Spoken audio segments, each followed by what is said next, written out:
All right, everyone, welcome back into another video. Going to be breaking down the NBA Summer League here for you guys. Let's go on and jump into it.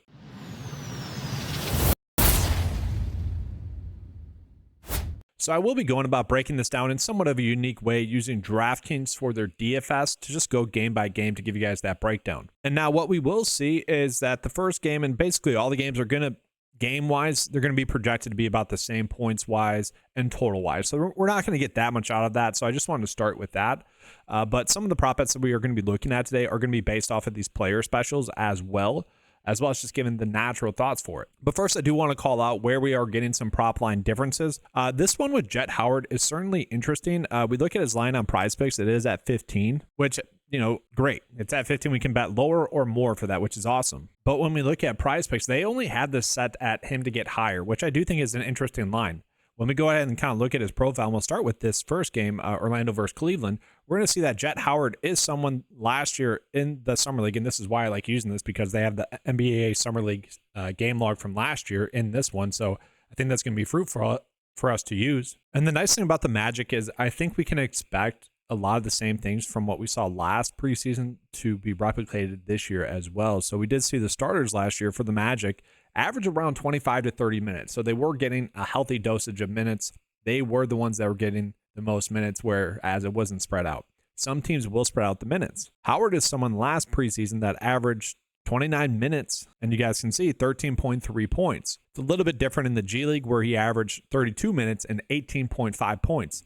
I would assume that the reason why we're getting him at 15 points is because of that. He is someone that can hit the three ball. You look at his over and under threes of him to get 3 threes, it's like minus 125. So it is expected that he could get 9 points just from shooting the three ball. But I did want to point that one out because prop line difference-wise, definitely interesting that we're getting that. Other than that, prop line difference-wise, nothing too crazy as a whole, as you guys will see. And then with the Magic as well, we do have to worry about Xavier Moon potentially getting a lot of run in this game as well. He is someone that did have a good preseason last year. I keep saying preseason, Summer League last year. And he is someone that could get a lot of run as well this week. We also have Theo here, who's a decent guard, used to play for OKC. Not terrible. But Anthony Black is kind of the leader of this group. We have seen Jet Howard kind of be vocal about how Anthony Black's the leader, kind of the captain of this team. And so you do kind of expect him to have a good game. Now, how many games will he play? That is the biggest question. He is the one player here in this NBA Summer League team that did get a lot of run during the regular season with our Orlando Magic, at least compared to everyone else. And so we look at the lines that we're getting on him. Like if you were to want to make a bet on him, for the points, it would be over points on PrizePicks. With it being the first game, I do kind of expect these players to get a lot of run, but I don't feel like we need to force any bets here for the Magic just in general. So let's go ahead and jump into the Cavs. Now, the Cavs are a fun team. I believe they were last year's Summer League winner, that or Houston, and they could do it again. They could be right there again. You got Craig Porter Jr. The question that I have is how many minutes is he really going to get? He is someone that was a player that NBA DFS-wise, when Mitchell was out or when Garland was out, we were just loading up on Craig Porter Jr. because he was always a great value NBA DFS-wise. And you can kind of see why when looking at his game log here in the G League. Now, the thing is here, we're not going to get a lot of projections for a lot of those guys. So that is a slight concern for Cleveland. And so the players that we are getting projections for are Imani Bates, and I really like the talent that Imani Bates has. We're going to see his line at 17.5. To me, that's a little bit too low for points. And then you look at his points, rebounds, and assists at 24.5. Again, I think that's a little bit too low. And this is a spot where if you guys agree with that being a little bit too low on PrizePicks at 24, like that'd be the bet to go with there. And he is someone that I maybe worry about losing minutes to potentially DJ Burns, but probably not. Bates is more of a shooting guard. The thing is they have a lot of guards. They don't have a lot of bigs. So they might try to get looks at their younger guys. But Bates is someone that when he's on the court, he is producing. I mean, look at the G League or the Summer League stats from last year, guys. He did go off. Now, Orlando kind of known for being a good defensive team. I would say the players are going to be playing in this game as well. We do have to worry about that. They have a big in Jay Huff that can, he's a big, especially compared to the Cavs bigs where they don't really have any centers. So that's interesting there. But I do expect this to be a guard dominated day. And so I'm kind of surprised by the lines that we're getting for Bates of 24 for his points, rebounds, and assists on PrizePicks. If I had to choose a bet there, that'd be it. But really, the two best bets that we have in in this game are going to be with Jalen Tyson here. Okay, we can see his points line set at 13.5. But Tyson here, this is a good line. If you look at what DraftKings has given us, and they're really the only one that is giving us summer league props right now, Tyson's line is set at like 50-50 to get 4 assists, to get 15.5 points. They have that set at -185. And so right there, just on his points and assists, his line for PRA should be at 19.5 just for his points and assists. And so the fact that we're getting his PRA line at 20.5, to me, that's a very good line. And so for 13.5 points, I'm actually very happy to bet that over right now. That is a very solid bet. We actually are getting another good Orlando bets here with Tristan De La Silva, where we're not getting any prop line differences there, but we look at his lines as well. He's at about a 50-50 as well to get 4 assists. For him to get 15 points is at -170, so already the 12.5 points is pretty appealing. And then his rebounds, over and under set about 7, and that's at +140, so maybe like 6.5 instead. Right there, guys, that's telling me that this line of his points, rebounds, and assists is probably too low. This is one where we could probably use on both sites as well. And I did just mention, Cleveland really does not have any bigs. You look at kind of their profile here, 4 bigs, 1 is a power forward specifically, and they have no centers. DJ Burns, obviously a bigger guy, but not a taller guy. And so, yeah, that should probably mean good things for De La Silva as well. So the question I have is, do we want to do points, rebounds, and assists, or points? I think I'm kind of comfortable going points, rebounds, and assists. And so that'll conclude the first game, where you are getting a lot of good prop bets in that game. So I did spend a little bit more time. Going to be a little bit faster here now. And so we move on into this next game. We got the Pelicans versus the Timberwolves. Okay, with the Pelicans, we're not really getting good lines. I would say Jordan Hawkins is someone that probably should be able to go off. I haven't seen any sort of indication as to how many minutes he's going to get in this game, as well as for Leonard Miller. I haven't seen that for him for Minnesota as well. So for me, it is tough to really gauge the lines that we were getting. And I will say for the rookie here, for Minnesota, not going to butcher his name, again, not really getting good lines here as well. His points is set at like -10, 110 to get 10.5 points. So really nothing too crazy there. Is projected to get 6 rebounds, but that's like -135. So really not enough there for me to really want to go in on. And so the only player where we're really getting an edge on is going to be Rob Dillingham. And so for Rob Dillingham, we are getting some lines for him on PrizePicks, but we're getting 4 lines for him on Underdog. So we got assists, and you look at his assist lines, -180 to get over 4 assists. So we're probably not betting that one, don't need to. Rebounds, we're not getting a line for him. Points, however, he is +100 to get 20 points. +100. That's almost a 50-50 for him to get 20 points. And so we're getting his line at 15. That is pretty crazy right there. And so really just the indication here, the fact that we're getting his assists and rebounds at 8 for a total, and we're also getting his points line at 15.5. I'm actually okay with betting the over here for his points, rebounds, and assists. Now, I am first going to do his points just in general. I think that's the line we want to go with, but we are getting a decent edge there with Rob just in general. Like, that is a crazy edge that we are getting when looking at the DraftKings Sportsbooks line. So right away, we have 3 really solid bets, I would say. Now, I do just want to show this game. Like, yes, Rob Dillingham going to most likely be the point guard for Minnesota. I don't think we have to worry about anyone else getting that many minutes. Now, you do have Terrence Shannon Jr., who really could go off. His points is set at -220 to get over 15 points. And so he is a scorer. Okay, a lot of people are excited about this combo. And I would say Dillingham doesn't have a good game. It's probably going to be because Shannon goes off. And so there is a little bit of concern there, I would say, but nothing too crazy. And then Miller did have a good preseason last year. Bigs-wise, Manat is decent. I just don't know how many minutes he's going to get as well. So looking at the Pelicans again, for me, it's kind of a tough read. We know Jordan Hawkins is going to be someone that should get a lot of minutes in this game. And based off of the players listed here for the Pelicans, you would assume that as well. I'm a little bit surprised that we are getting lines for them in general. And I guess if I had to, I would do like Jordan Hawkins over PRA, but we don't have to. That's kind of the beauty of today's slate. And then we jump into Sacramento versus Memphis. We aren't getting any lines just yet for both the Kings and also Memphis. So it is going to be a little bit more difficult to gauge kind of if we are gaining an edge or not, but we can go ahead and break this down. Point guard wise, we did see Jordan Ford get a lot of minutes last year in the NBA Summer League. Is that going to happen again? I don't know. They do go kind of deep here guard wise. Like, we could see them kind of spread out those minutes. So they are a team that has had 2 teams going earlier on this summer league. Now it's the official summer league, but Keon Ellis has been the one that has been pretty much dominating for them He's just been playing a lot, looking good as well. That was in the California Classic there. My question is, how many minutes is he really going to get again? Like, are they just going to continue to load him up on minutes? That's kind of my concern. If they do, he is someone that should continue to produce. And I would say that the lines that we are getting for him are probably a little bit too low, but that would feel like we're forcing it in there. And that's going to be the same for Memphis as well, based off of the lines that are currently available. Like for Memphis, we are only getting Zach Edey props. He is currently questionable. And so if he were to sit and if anyone's kind of banged up, they probably will sit in the preseason, then that would mean probably Jake LaRivia would get a lot of run in that game. Again, though, tough to say for sure. This is the thing with NBA Summer League. It is a guessing game as to who's going to get the minutes. And so I would assume the reason why we are getting this line for Zach Edey is because if he plays, his role is probably not going to change. He's going to get those minutes. That Underdog is assuming these would be his lines. So they're basically saying Jake LaRivia sitting does not change his lines at all. Then Scottie Pippen Jr., if he's going to play a lot, I kind of mentioned this, I think last week, he is someone that if he does get the minutes and the run, he can just go off. He is a stud. He's going to score. But again, we're not getting those lines just yet for him. And I don't know if we're going to. So let's move on into this next game. We got Houston versus the Lakers. This is going to be a game I think a lot of people are going to be excited to target.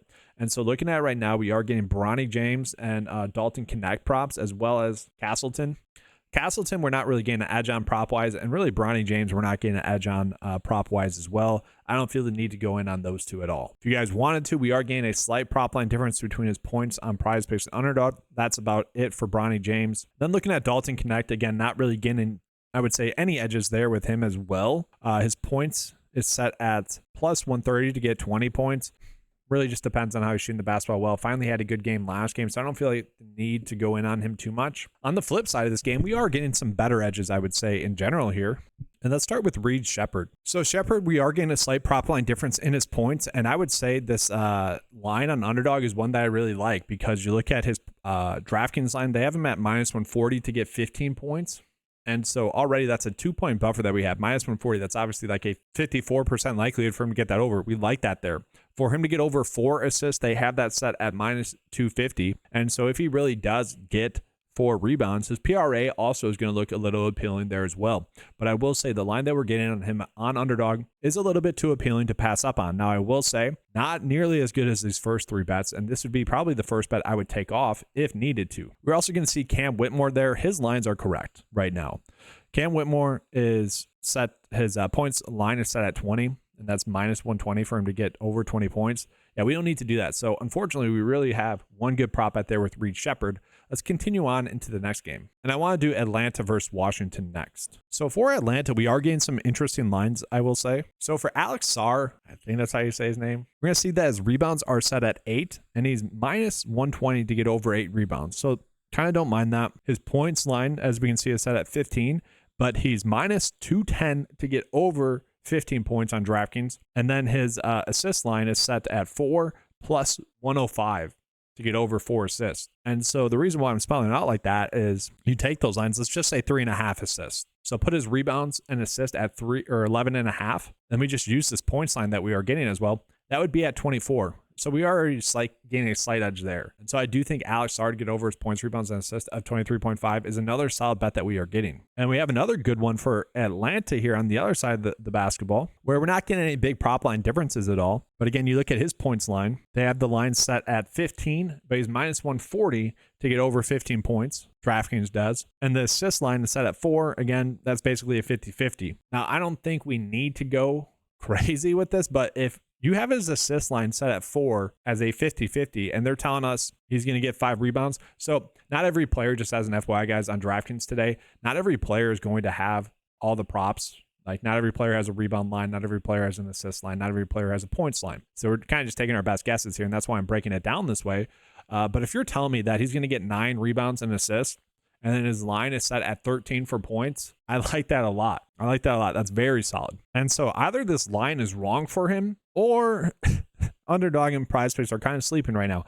I mean, he is minus 600 to get 2 assists. And so again, assuming that their rebounds line is correct at 5, and even if it's not, even if it's at 4, and we attach that onto his points, rebounds, and assists, that should be a good line for us. And then lastly, we look at Bub here, Carrington. I wouldn't say really crazy edges, but again, DraftKings has his points set at minus 140 to get over 15 points. And they also have his line set at minus 270 get over 10 points. So again, looking at the line that we are getting here at 11, that's probably pretty appealing for us. We look at his assist line, it's at minus 250 to get over 4 assists. So already right there is probably points, rebounds, and assists line should be at 19 at least. And so that's another over that I'm fine with going with there. So we are getting some decent edges just using DraftKings. Now, is DraftKings going to be right? Not all the time. Like, I've done 2 slates kind of heavily so far. The first day, DraftKings was really wrong. The second day, DraftKings was spot on. And so it's just kind of making our best decisions possible that we can. And then real quickly, we'll touch on these other games as well. Really not big edges, I would say, for either Brooklyn or Indy as it sits right now. They are both kind of question marks. So got to be on Twitter to see if we're getting any edges with minutes and whatnot before really lineup lock here with these. But yeah, I'm just not really seeing any edges personally right now. I do think Brooklyn has a good chance to spread out their minutes, and potentially same thing for Indy. I think they're going to be a little bit more concentrated, but wouldn't be surprising to see Shepherd maybe only get 20 minutes. Newton is someone I'm excited to watch. But again, just I don't feel like I have a good indication of the minutes. If you guys do, let me know in the comments section. I'm kind of excited to see Jarice Walker play as well. He's someone that did play well, decently well when he got the opportunities to in the NBA last year, relatively speaking, I should say. But looking at one prop bet for Denver, I will say Strawthird having a prop line difference is certainly interesting, I would say. He is someone that occasionally would play well in spots when he got the minutes for Denver last year. Did play well in the preseason last year. We look at his game total. We can see the minutes there around 29 minutes. Did average 18.2 points last summer league. And so when we look at his prop line difference here, it is a little bit surprising that one has it at 16.5 and the other has it at 17.5. I'm probably more inclined to bet the over here on Underdog rather than I would bet the under. That'd be the move I would want to go with. And then looking at the Clippers, I do want to see Bailey get a chance. He is someone that really last preseason only had one game where he had 25 minutes and played well in that game. So I'm definitely interested to see if he'll get run, but at the same time, does it really make sense for him to get run? You got Hudgens there who played well last year. So again, these games are a little bit too late, I think, for DraftKings to be giving us odds for these just yet. And we kind of just need to see the starting lineups here. And that is something that's going to be pretty crucial here. Starting lineups and also looking at who is out and who is active, that's huge. That can be a big difference. And really, PrizePicks and Underdog, they haven't been responsive to that too much just yet, so there can be an edge there. Let's go ahead and get into the bets of the day. So for PrizePicks, I'm mostly just keeping it simple. We are getting a slight edge there with Bates for his points, rebounds, and assists compared to Underdog. Underdog has this one set at 24.5.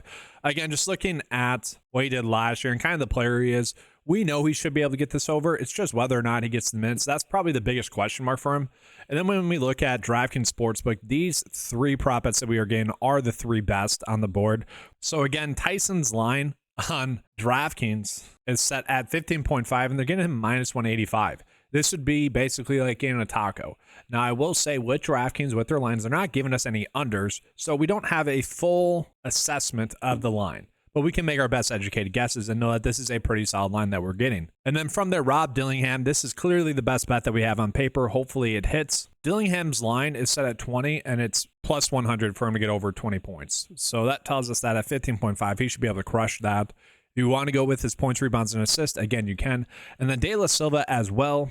Just a smash spot in general. Again, using the DraftKings lines, and if you guys don't want to do that, I get that, but projected to get 7 rebounds and assists, or 10.5, and his points line is set at 15. That's like 25 right there. So if you guys were just looking for 2 individual bets just using DraftKings Sportsbook, it would be these 2. And then looking at Underdog, these are my 7 favorite bets. Again, if you guys are looking to use this and you guys have never signed up for Underdog before, I use the promo code 9to5. That it's just an easy way to support the channel.